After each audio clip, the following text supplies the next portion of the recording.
Welcome back to the channel and welcome back to another UFC fight prediction video. In this video, I'll be predicting the full card of fights for UFC Fight Night, Kape versus Horiguchi 2. So, without further ado, let's get to our first fight on the card. Scroll on down, scroll. First fight we have in the featherweight division, we got Shane Collins versus Otari Tanzalobi. And how do I feel about this one right here? Is I'll go low confidence, Otari Tanzalobi to beat Shane Collins. Shane Collins, I don't know if he's a favorite or an underdog. At one point he was a favorite on Tapology. But he's probably ultimately going to be an underdog. Now, he's still a big favorite on Tapology, but I don't know what the actual betting odds are. By the way, Shane Collins is a solid fighter. I like where his head's at. He's a talent. And if you're over sleeping on him because Tanzalobi trains with Marab or because he's Georgian and Tanzalobi's Georgian and Collins is just look like your average white American, that's how you get messed up here. But I respect Collins' fight. I see his skill set. I see his mind. He has a good mind for the game. My only thing that mainly going to make me pick against him is the fact that his level of competition has not been the best. He's still growing. But he's jumping to UFC. Otari Tanzalobi regularly trains with Marab. And he has good work with Marab. Like, does well against Marab. I think he's a stronger fighter physically. Probably the better grappler. And he has more power behind the strikes. But I feel like Shane Collins has better setups, and I think he has a higher fight IQ than Tanzalobi. I feel like Tanzalobi has a lot of talent, a lot of skill, a lot of athleticism and power and strength. But I feel like a lot of times he does not set up his strikes the best or as best he can. I feel like a lot of times he just goes for it's very simplistic. And there's nothing wrong with being simplistic, but sometimes you can't be as effective if you're too simplistic. Like he'll look to throw fast and hard. He sees the opening and connect with it, but he won't be the type of guy that throw fake and draw out opening that and catch somebody with something they don't see. That's the issue. Like, you're not gonna catch you with something you don't see too much. Like, say he might be able to get there quick, get there hard, and get in the opening, but he's not gonna be doing it like that. Be drawing out a feint on you and trying to set a read on you for round one that's gonna set up in round two, or early round one set up that's gonna set up the knockout in late in round one, or at least set you up then like 2 to 3 sequences down the line, maybe a minute down the line, maybe 30 seconds down the line, set you up with something like. He doesn't do that too much. He does it sometimes, but not as consistently as Collins. Collins seems, better set up his shots and better to draw out those openings on his opponents. But again, the main thing is Collins has not really fought the best competition yet. And it makes sense. He's still developing. It's not like he's 34 and not like he had 30 fights. This is very much the entry level of the UFC. Not MMA, but as far as UFC, this is the entry level of UFC. They're both talented and definitely both could excel in the UFC, but again, it's still the floor of the UFC right now. So both guys can develop a lot. And Shane Collins is definitely no one to sleep on, but I go with Tanzalobi's experience here and his power and the fact that he does train with Marab on a regular basis. And I've seen Collins taken down by some of his mediocre competition. So if that guy is taking you down, I think Tanzalobi can have success taking you down if that's what he wants to do. And if the strike is not going the way he wants to go, or he needs a little extra edge. By the way, I see this fight pretty competitive. But I think Tanzalobi experience and his wrestling and also his power strikes will be the difference. But close fight, but Tanzalobi landed the harder shots, getting the takedowns, and also having experience of coming short in a close fight. Going to put him in a situation where he's not going to want to come short. No, he's going to make the adjustments this time around so that he don't come up short this time around, and he's the one doing the extra to get the win. So, in this one, I got Otari Tanzalobi via decision. Now, the next fight we have in the welterweight division, we got Leon Shabazian versus Levon Chokeli. And how do I feel about this one right here is I'll go low confidence Levon Chokeli to beat Leon Shabazian. Leon Shabazian seems like on paper, like stylistically wise, he does seem to have the edge stylistically in that sense. Not even on paper really, just stylistically. But can he implement that style? That's the issue. And he has not really fought, he has not beaten decent competition. Every time he fought decent competition, he's been stopped. The guys he's beaten have been like 4-8, 15-15, 15-10, 15-11, 15-12, 0-0. Every time he fought a guy that's decent, credible, he loses. Or matter of fact, he don't just lose, he gets stopped. And Levon Chokeli at least has held it on with some decent competition, like decent Bellator competition, decent Bellator prospects, put off some decent wins against some people around his skill level. Shabazian has not beat anyone that's any bit really respectable on the pro scene. Decent fighter, decent raw skill set, decent gym, but he just has not been able to measure up at this level. So I got to go with Levon Chokeli. And it's not like Shabazian has the best takedown offense. He has clearly the better BJJ, but does he have the wrestling or the takedowns to get it there? That's the concern. And on the feet, does he have the durability, the mental fortitude to weather the storm to get it there? No, and at times he could be the guy that's the front runner, and he's the one getting stopped. It's not like he's the guy that's shown to be the tough guy and rally and get the finish. If anything, he's been the one that's having a good start, and he's been stopped. I think that was the Phil Rowe fight. The fight was going his way, then Phil Rowe rallied is the underdog. I think a big underdog at that time, and stopped him on the 10 series. Like, he was the favorite to win, and he got stopped. Phil Rowe rallied to beat him. So I have not seen that out of him. Hey, anything can happen. This could be his day to do it, but I don't see it. I see Levon Chokeli doing a good job of addressing the wrestling. Dylan Feet has been a sharper striker, breaking down Shabazian. I think he stops Shabazian in the second round via TKO. So in this one, I got Levon Chokeli via second round TKO. Now, in our next fight, we have in the bantamweight division, we got Carol Rosa versus Luana Santos. And how do I feel about this one right here is I'll go low confidence Luana Santos to beat Carol Rosa. So, yeah, Carol Rosa's takedown defense is improving. So that's why my confidence not is good here. But low is good enough. It's a tough matchup. And Carol Rosa has higher level experience fighting better competition. She has held her own against some fighters that have been ranked in the top 5. Arguably have beaten some fighters in the top 5. So she got that in her back pocket. But ultimately, her track record against grapplers is not the best. I'm pretty sure it's a losing record. It might be like 1-3 or 2-3 or 2-4. It's not a winning record, so that's not a good sign. Luana Santos is younger. She's hungrier. She's riding better momentum. And it's not like Luana Santos is just a one-dimensional grappler. Like, she can strike as well. I think Carol Rosa is definitely the better striker. I think Carol Rosa probably the better has the better conditioning or at least better pacing or however you want to say it. So she might be stronger down the stretch. But I think Luana Santos can do enough, mix up on the feet enough, that the openings for the takedowns will present themselves and she'll be able to get takedowns, whether it be for like 30 seconds or a minute. It's just going to give Carol Rosa different things to look at. Whereas Carol Rosa, you're not going to really expect Carol Rosa to grapple. And if she does grapple, you're not going to expect too much success on that end. So she's really just a striking threat where Santos can potentially win this fight on the feet because she might get Rosa respecting the grappling too much. And if she gets the ground, she might be able to break it down and submit on the ground. Potentially. But mostly I'm saying this fight a decision either way. And I think for Rosa, she's not really a fighter that has a high finish rate. So if she drops first 2 rounds, like, yes, she can deal some great damage. She has dealt some great damage on like Dubon and Aldana. Like, she dealt some great damage before. But she has not really been a fighter that's been consistently finishing people. Or really finishing anyone or too many people. So it's not a track like that. She can deal damage. She's definitely dangerous, but if she's finishing people. So if she's down 2, can you really expect her to get a stoppage in the 3rd round? And that's something, if we're trying to lean Rosa as the underdog here, that's what something you would want to see or have on her track record, which she does not have. So I got to go Luana Santos, more well-rounded, younger, better momentum. And I think she'll mix it up. I still think it's a close fight, but again, close fight, I'm going to the fighter who has another edge, and that's the grappling. Rosa just a striker. Santos can strike and grapple. Yes, Rosa clearly the better striker, has a little bit better experience, but Santos, again, is right there with her, and I think she'll also be able to mix in the takedowns and edge a decision over Carol Rosa. So in this one, I have Luana Santos via decision. Now to the next fight, we have in the featherweight division, we got Michael Aswell Jr. versus Gaston Bolanos. And how do I feel about this one right here? Is I'll go Michael Aswell Jr. low confidence to beat Gaston Bolanos. I think Bolanos is a solid fighter, but I think overall Michael Aswell Jr. is better here. I think he pushes a better pace. He has a better chin. I think he'll be the bigger, larger guy here, fighting Bolanos coming up from 135 now. And also, what am I thinking about here? Aswell Jr., most guys he has lost to have kind of been bigger guys, mostly. Are bigger with power, or kind of similar size but dense and have power. Bolanos doesn't really have the most power consistently, and he has been a guy that can be broken down. I just think Aswell Jr. is tougher, and I think he pushes a better pace, has better momentum behind him. And I just think he breaks Gaston Bolanos down over the course of this fight with his pressure and his power and his combinations. And I think he stops Bolanos in the 3rd round. So in this one, I have Michael Aswell Jr. via 3rd round TKO. Now, for the next fight, we have in the flyweight division, we got Mitch Raposo versus Alan Nascimento. And how do I feel about this one right here? Is I'll go low confidence Alan Nascimento to beat Mitch Raposo. So Mitch Raposo was very live in this fight. You know, he's young. You know, he's hungry. He's talented. You know, he's just a guy that's been coming up short. But he's able to get his, like, a win in the UFC after a lot of ups and downs. Or a lot of setbacks, however you want to say it. And, yeah, that's going to be brimming with confidence. He coming in with a fight with Nascimento, who I think Raposo will have a clear boxing edge over, but Nascimento will have a clear experience edge over, and experience over him. Nascimento's not just a striker. I mean, not just a grappler. He can strike as well, but it's definitely an opportunity for Raposo. He could address the grappling to find his openings on the feet and just outwork Nascimento to a decision, or maybe potentially stop Nascimento. But I'm going with the veteran here, Alan Nascimento. I think he'll do a good job of mixing the striking and to get the takedowns, or at least the threat of the takedowns, to slow down Raposo's striking game.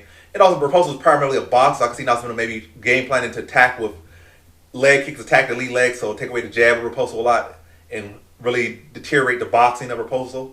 And maybe some front kicks to the body. Just everything to try to deal with a boxer and maybe like try to tie him up, similar to how his training partner Charles Oliveira does, with boxers. Like attack the leg, attack the body. When they come in tight, clinch them, knee them, elbow them. They try to work for takedowns from there. If he, watching Oliveira, take some notes from Oliveira, this would be a good approach to deal with a guy like Raposo. But we'll see. It's a tough fight, and Raposo's definitely live, and he's definitely getting better. And he's still a very young guy. So these guys like that don't give up, young, like we said, like 25, 26, the talent's there. It's just a matter of getting all, his ducks in a row. And this guy could go from being a guy that probably was like a talented guy that would make it in the UFC to next, he being a middle of the pack guy, and maybe potentially be a guy that's fighting for a belt, like go from being like a guy that thought you would make it to the unsung dark horse of the division. And I'm not going to say all that, but I can see him winning this fight and maybe breaking into the top 15, somewhere down the line, top 10. I don't know about top 5, but again, where there's a will, there's a way. And I think he does got a template if he just builds upon it and gives it his all, potentially be a guy that could go all the way. But I'm not saying that. But he definitely has the talent. It's just a matter of the other factors. But anyway, Nascimento to mix it up, get a decision over Raposo. In this one, I have Alan Nascimento via decision. Now for our next fight, we have in the women's bantamweight division, we got Bia Mesquita versus Melissa Mullins. And how do I feel about this one right here is I'll go average confidence Bia Mesquita to beat Melissa Mullins. Mullins is a tough fighter, but Bia Mesquita is like on just a whole different level in grappling. Mullins doesn't have the best takedown offense, a pretty solid grappler, but Mesquita's on a different level. Mullins never really been the most effective striker, and Mesquita's striking has already passed her, just in such short time, being an MMA fighter. She'll have the power, and Mullins already has an issue with getting rocked, even in fights, especially in fights she wins, or in general. She has a problem getting rocked, problem getting dropped. I think Bia Mesquita will be at a club and sub her within the first round, probably like late, in the mid portion of that first round. Mullins is a solid fighter, but I think now Mesquita, mainly probably was, I guess the only thing Mullins has over her now is experience, and that's key. But striking now goes to Bia Mesquita, and grappling has always been Mesquita in this one, because Mesquita's been already a BJJ legend when she comes into the main game. It's just the grappling looks on different level, this different stratosphere. Mesquita club and sub first round. So in this one, I got Bia Mesquita via first round submission. Now for the next fight, we have in the featherweight division, we got Vinicius Oliveira versus Andre Fili. And how do I feel about this one right here is I'll go low confidence Vinicius Oliveira to beat Andre Fili. And as I always say, Andre Fili is like a hot and cold fighter. He's not that old yet. He's not that washed yet. Like he always got still can pull off a win. And I guess a decent prospect. And he's still that guy that can lose to a decent prospect or lose to just getting caught by being a little bit too sloppy, a little bit too loose. So, and he can be finished, KO'd, he's been submitted, he's been decision, he's been one KO, he won submission, he won decision. Like again, Philly just that guy. Like he has a lot of talent, and sometimes he's on, sometimes he's not, and that's just who he is. But I think Vinicius Oliveira coming to 45. I think he'll be able to push the pace, push the balance, push the pressure, and be able to beat Philly in the decision. I think this is a fun bar burner fight. But I think Oliveira will have the heavier shots. He'll be applying the pressure, and he'll be pushing the pace here. But Philly will definitely not lie down for anyone. He just not too long ago fought a decent prospect and held his own and rallied a little bit in the third, still lost. And he also just beat Christian Rodriguez in his last fight. So, Philly is definitely still very much live here in his career. So I can't be too confident in Oliveira here, but I do feel like Oliveira will be the one pushing the pace. And I think he'll have even more energy and even more power at 45 than he did at 35. Now, without having to take that weight cut, he'll be able to put on more mass. He'll have your shots. His technique probably be a little bit sharper because he's not, again, spending too much time cutting weight. And he can sharpen his skills. He come in sharper, pushes his pace, breaks Philly down, and beats him by decision over course fight. But fun back and forth fight. But Oliveira just ultimately just throwing the harder shots, landing the harder shots, and the one pushing the pace and controlling the tempo of this fight. So in this one, I got Vinicius Oliveira via decision.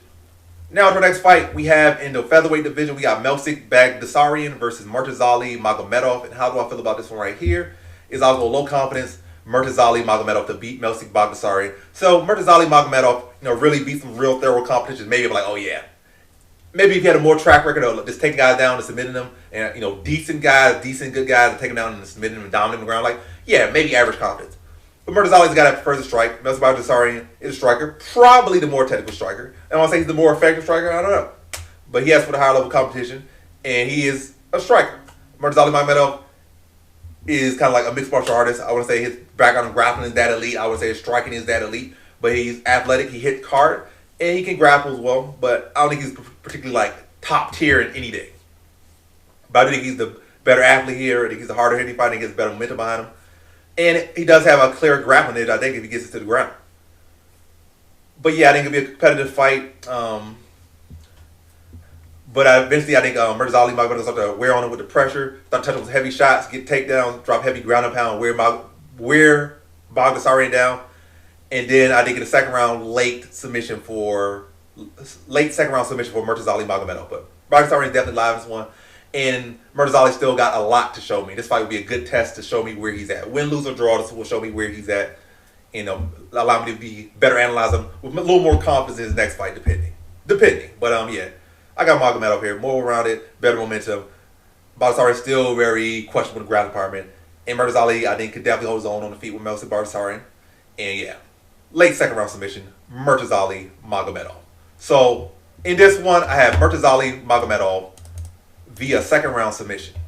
Now for our next fight, we have in the flyweight division, we got Andre Lima versus Kevin Borjas. And how do I feel about this one right here? I'll go average confidence, Andre Lima to beat Kevin Borjas. Yeah, Borjas is a one-dimensional fighter. His technical defense sometimes improves, sometimes not. Like, can't take a leg kick or can't take leg kicks very well. Striking defense not the best.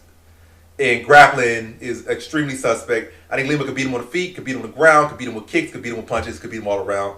I think this fight that Lima should win, but he definitely should not sleep on Borjas. Don't get sloppy, go out there, swing with your chin in the air. That's how Borjas catches you. But stay clean, stay on the P's and Q's, come in here with full respect, great training camp, and take the fight fully serious like you would take any fight. Matter of fact, take it like the best fight, you're fighting the best fight you ever fought in life, and then the average confidence is valid. When you start coming in sloppy, that's how you lose fights that you should not be losing or have no business losing. But I think Lima will take it seriously, come out there, mix his shots up well, be attacking legs, chew up Borjas' legs, then get him to the mat and submit him, some ground and pound, pepper him up, pound him up, and then submit him in the first round. So in this one, I have Andre Lima via first round submission.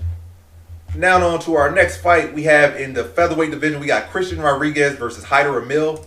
And how do I feel about this one right here? I'll go I'll go average. I think I already went average. So average confidence, Christian Rodriguez to beat Haider Emil. Rodriguez, we look at his track record. He actually has done recently best against grapplers. Haider Emil, he strikes, but his striking is extremely sloppy. His whole fight style really is extremely sloppy, but he trains incredibly hard. He pushes an incredible pace, despite being as old as he is. I think he's like 37, 36, close enough. Pushes an incredible pace, but the chin be up in the air. He be swinging. He be there to be hit. Be there to be cracked. Can wrestle with great cardio. Maybe the wrestling offensively, well, I think particularly defense is pretty weak, but offensively is decent. It's not really so much the technique of the wrestling. It's the fact that, again, the pacing, everything about it is not the technique. His wrestling technique does not impress me. His striking technique does not. Let me start this over again. His striking technique does not impress me. His wrestling technique does not impress me. His striking defense disgusts me. His wrestling defense is low-key disgusting. But yeah, but he pushes good pace. But Rodriguez, we look at who he's beaten. He beat Austin Bashi, solid grappler. He beat Raul Russell Jr., a solid grappler. Took both of their O's, and both of them are still solid fighters and still doing great things in the sport. Yes, Haider Emil's older. He's not that young kid with undefeated record, so maybe it's not the exact requirements or the exact the requirements for Rodriguez to do what he does. But I think Rodriguez can do a good job of scrambling, addressing the takedowns of Emil, and also taking advantage of Emil's openings, how open he is, and cracking with counters. And also mixing his own takedowns against Emil, get his own trips against Emil. Emil did struggle to get off bottom in his last fight. He did struggle to defend takedowns last fight.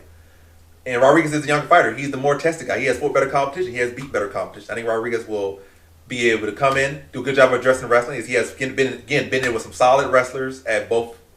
We got his recent wins have been against, or his recent wins, especially his recent best wins, have been against grapplers. And Emil primarily in this fight is going to be a grappler. I think Rodriguez is clearly a more technical striker. I don't think Rodriguez really has an issue with pacing. Like, he could pace and fight for 15 minutes pretty well. And he's there to fight and look for the win all 15 minutes of a fight. Like, he's not a guy that, I'm a first round fighter, or I'm a rallying fight. Like, he could fight you in round 1, round 2, round 3, and he could try to battle to reverse. He's not a guy that looks to quit. So I feel like Rodriguez, you're picking him, he's going to fight for your money, or he's going to fight for his own money, he's going to fight for the win. He's not a guy that's going to be looking for the easy out. He's going to be there to battle with Emil for as long as it takes. And he's a guy that has all the skills to, again, address Emil. And I think he's overall the more technical fighter in every single area. Emil's main thing is just his pacing and his pressure. Like, that could be the issue here. But if Rodriguez is able to address that, land shots, stuff his takedown, and just continue to pick him apart and break him down, he can fully take advantage of all the sloppy openings that Emil has. break him down and beat him by decision here. So in this one, I got Christian Rodriguez via decision. Now to our co-main event, we have in the light heavyweight division, we got Iwan Cutelaba versus Navajo Sterling. And how do I feel about this one right here is I'll go average confidence, Navajo Sterling to beat Iwan Cutelaba. Sterling is clearly the better striker here. Cutelaba is clearly the better wrestler. But I think Sterling has doing a good job of improving his wrestling. And he has fought a lot of guys that will look to do what Cutelaba has been doing. So he'll be more than prepared to deal with the takedowns Cutelaba. It's also like Cutelaba really mixes in his takedowns that will either. He really just tries to force them. Like the technique is pretty decent, but it's more so like he just forces takedowns. He's not really got to assess his takedowns as well. So I think Sterling been at the gym he's in, the gym where there's a lot of people that have, well, not even just a lot of people, it's the fact the gym does a good, City Kickboxing does a great program on dealing with wrestlers and grapplers. So the gym, for the most part, is pretty good at stuffing takedowns, pretty good at getting back to the feet and doing it the proper way. So and Sterling is among those people, and it's only going to get better, it's only going to get sharper. And I think Sterling will do a good job of addressing takedowns, do a good job of addressing the kick, chopping legs up Cutelaba. And then also taking advantage of Kutelaba's big openings. He swings these big shots, be to hit him straight down the middle with his straight shots, rip him to the body, break him down. I don't think he stops Cutelaba. I think Cutelaba will keep him honest with the takedown threat, and Sterling will have to respect that. And it's also not like Sterling's the biggest finisher either. It's definitely on the table, but I'm going to lean to a decision for Sterling. He's a decisionator. Kutelaba's tough. He's a veteran. I think to be a close fight. And low-key could be a split decision, like depending on how the judges say things. But I do think ultimately Sterling will do a good job of addressing takedowns, limiting the control time, limiting the takedowns from Cutelaba. If he does get taken out, do a good job of getting back to his feet. Again, just breaking Cutelaba down, being more economical. Cutelaba not really been a guy that's super economical. He's going to swing for the fences. He's going to push. And when he's not getting his way, you're going to start to see him deflate a bit. And Sterling's going to only take over more. Again, be able to start to open up more with the kicks, rip to the body, start laying elbows on the inside, start to throw more combinations instead of just the one shot, or the two shots, the two combinations, start to open up with four combination stuff, and break Cutelaba down. And I think he beats Cutelaba via decision. So in this one, I have Navajo Sterling via decision. Now to our main event, we have in the flyweight division, we got Kape versus Kyoji Horiguchi 2. And how do I feel about this one right here is I'll go low confidence, Kyoji Horiguchi to beat Kape once again. I'll say decision this time. Kape has improved a lot, and Kape definitely is extremely dangerous in this fight. He could definitely take advantage of the fact that Horiguchi, his style of striking is, in and out. It's like it's almost like a fencer, or almost like a duelist. It's very much kill or be killed. Like whoever get there quicker, or whoever can have the better timing and make the better reactions, the fight can be over like that. I mean, I'm not saying like every single time it's who lands first might gets knocked out. It could be like that very much in this fight. Primarily for Horiguchi, like if Kape catches them, but maybe not so much on Horiguchi's side. Horiguchi's side more so decision. I'm leaning Horiguchi decision here, but yeah, I think Kape will have improved a lot. Well, I'm not gonna say will have. I think he has improved a lot from their Risen fight, and I think Horiguchi has improved as well from their Risen fight. But I think between the two, I think Kape has improved more. But I still think Horiguchi is the better overall fighter here.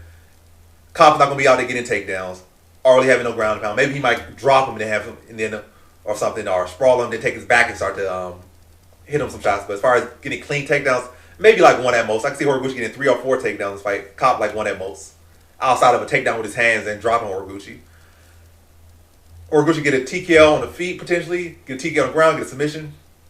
Kape's not limited to just KO or decision. So Horiguchi got more passive victories here. I think Horiguchi will realize that, and he knows that. He'll go out there and look to mixing the takedowns, mixing the strike, and keep Kape guessing. I think Kape is the faster fighter.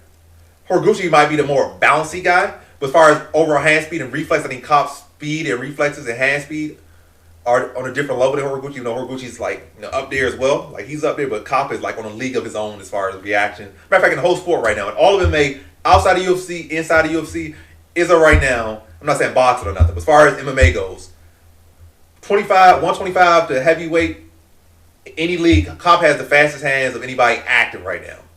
He has the fastest reactions of anyone active right now. So he has great reactions.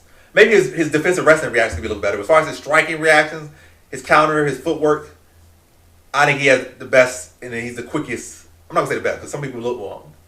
He might as well. He's the best. Is of right now.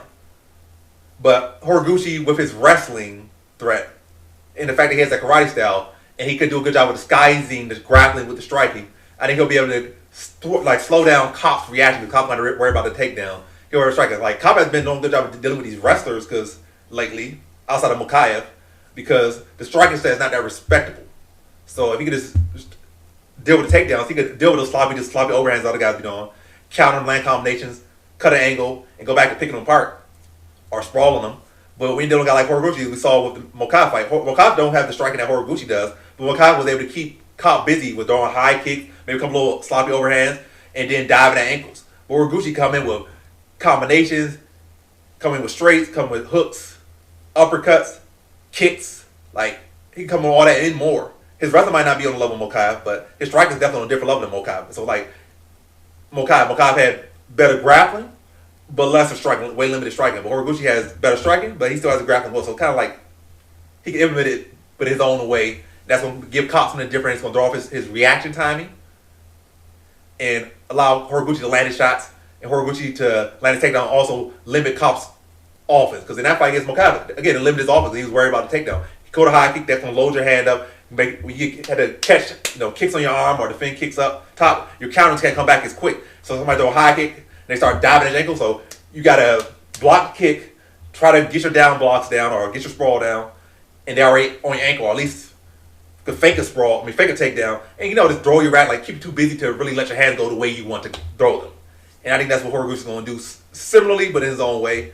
But close competitive fight, I still think it's a close fight. The Mokai fight was a close fight. It was a close fight. I can see catching Horiguchi at points, but Horiguchi been able to survive, maybe pull guard and just survive for like a minute, 2 minutes to get his senses back, maybe drop around that way. But most part, I think Horiguchi's going to be doing a good job of, again, mix up the martial arts, mixing up the feints, mixing up the levels, mixing up the striking, mixing up the takedowns, and limiting Kape's natural ability to react, limiting his athleticism, limiting his boxing counters, and beating Kape via decision. Close fight, but Horiguchi being able to mix it up and keep Kape guessing and limit his best attributes. So in this one, I got Kyoji Horiguchi via decision. And so that concludes my fight predictions for the full card of fights for UFC Fight Night, Kape versus Horiguchi 2. And as always, thanks for watching. Peace.